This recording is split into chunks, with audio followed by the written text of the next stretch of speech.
Fashion, lifestyle आणि शॉपिंगची मेजवानी घेऊन पेहरावा फॅशन आणि लाईफस्टाईल पुन्हा एकदा संगमनेरमध्ये येत आहे. पेहरावा एक्झिबिशनचे 19वे एडिशन 27 आणि 28 जुलै रोजी मालपाणी लॉन्स संगमनेर येथे भरणार आहे. तसेच सकाळी 11 ते रात्री 9 पर्यंत हे भव्य प्रदर्शन सर्वांसाठी खुले असणार आहे. दिल्लीतील विद्यार्थ्यांवरील कथित लाठी हल्ल्याच्या निषेधार्थ आज संगमनेरमध्ये काँग्रेस नेते तथा माजी मंत्री बाळासाहेब थोरात यांच्या नेतृत्वाखाली विराट मशाल मोर्चा काढण्यात आला. या मोर्चात हजारोंच्या संख्येने विद्यार्थी, युवक युवती, महिला, नागरिक आणि विद्यार्थी काँग्रेसचे पदाधिकारी सहभागी झाले होते. बस स्थानक ते महात्मा फुले स्मारकापर्यंत काढण्यात आलेल्या या मशाल मोर्चात सहभागी आंदोलकांनी हातात पेटलेल्या मशाली आणि संविधानाचे फलक घेत केंद्र सरकारविरोधात जोरदार घोषणाबाजी केली. मोदी सरकार हाय हाय, सरकारचा निषेध असो, अशा घोषणांनी संपूर्ण परिसर दणाणून गेला. यावेळी बोलताना माजी मंत्री बाळासाहेब थोरात यांनी विद्यार्थ्यांवरील लाठी हल्ल्याचा तीव्र निषेध व्यक्त केला. विद्यार्थ्यांना अमानुषपणे मारहाण करणे हा हुकुमशाहीचा प्रकार असून लोकशाहीच्या आवाजाला दडपण्याचा प्रयत्न असल्याची टीका त्यांनी केली. देशातील लोकशाही आणि संविधानाच्या रक्षणासाठी युवकांनी पुन्हा एकदा संघर्षासाठी सज्ज राहावे, असे आवाहनही त्यांनी केले. यावेळी माजी आमदार डॉक्टर सुधीर तांबे यांनी नीट पेपरफुटी प्रकरणाचा उल्लेख करत केंद्रीय शिक्षण मंत्र्यांनी नैतिक जबाबदारी स्वीकारून तात्काळ राजीनामा द्यावा, अशी मागणी केली. या विराट मशाल मोर्चात काँग्रेससह विविध समविचारी पक्षांचे पदाधिकारी, विद्यार्थी काँग्रेसचे कार्यकर्ते आणि हजारो नागरिक सहभागी झाले होते. शांततेत पार पडलेल्या या आंदोलनातून विद्यार्थ्यांवरील कथित लाठी हल्ल्याचा निषेध नोंदवण्यात आला. आज भारत देशामध्ये जे घडत आहे ते आपल्या सर्व लोकशाहीला काळिंबा लावणार आहे.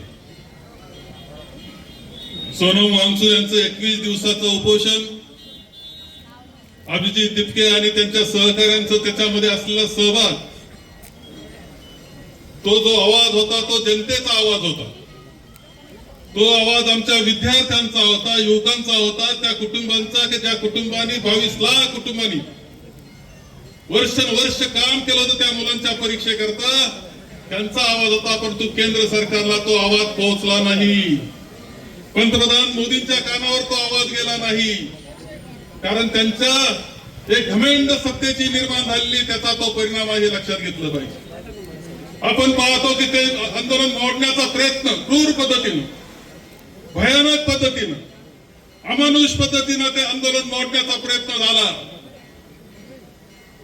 सोनम वांगचुक यांना ज्या पद्धतीनं उचललं गेलं, यापूर्वी कधीही इतिहासात असं घडलेलं नाही. सोनम वांगचुक यांचे वडील उपोषणाला लडाखमध्ये बसले होते, इंग्रजी पंतप्रधान होत्या, त्या भेटायला गेल्या होत्या. हा इतिहास आहे, लोकशाहीचा इतिहास आहे. काल आपण पाहतो संसदेत बोलू दिलं गेलं नाही आणि म्हणून राहुलजी आणि प्रियंकाजी या पंतप्रधानांच्या घरापुढे दारात जाऊन सुरू केलं आंदोलन. तोडलं ते सुद्धा तुम्ही लक्षात घेतलं पाहिजे. कसं उचलण्यात आलं, कशा पद्धतीनं त्यांची उचल बांगडी केली गेली, धक्काबुक्की केली गेली.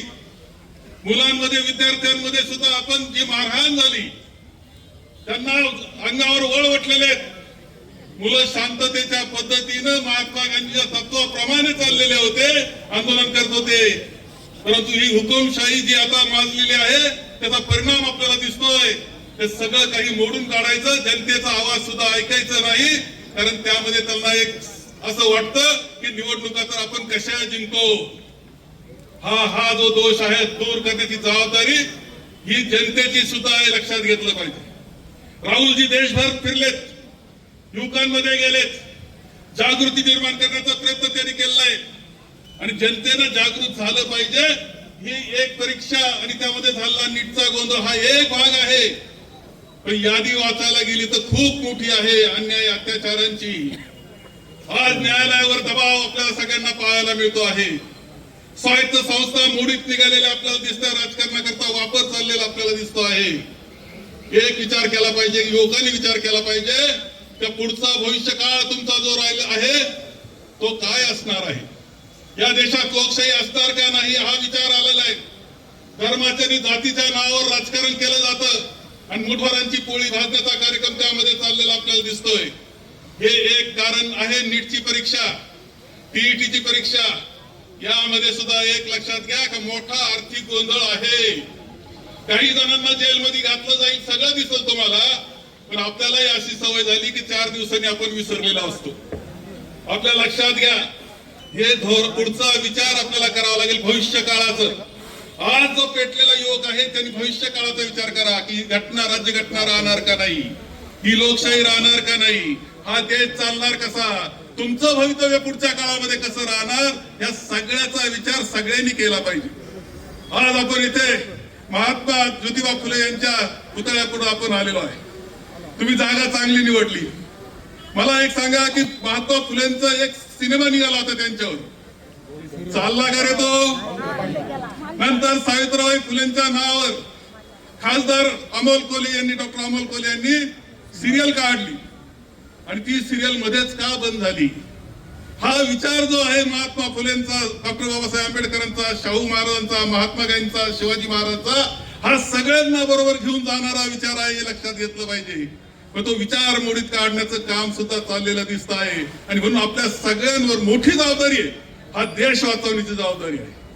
पुन्हा एकदा संघर्षाकरता उभं राहण्याची जबाबदारी आहे.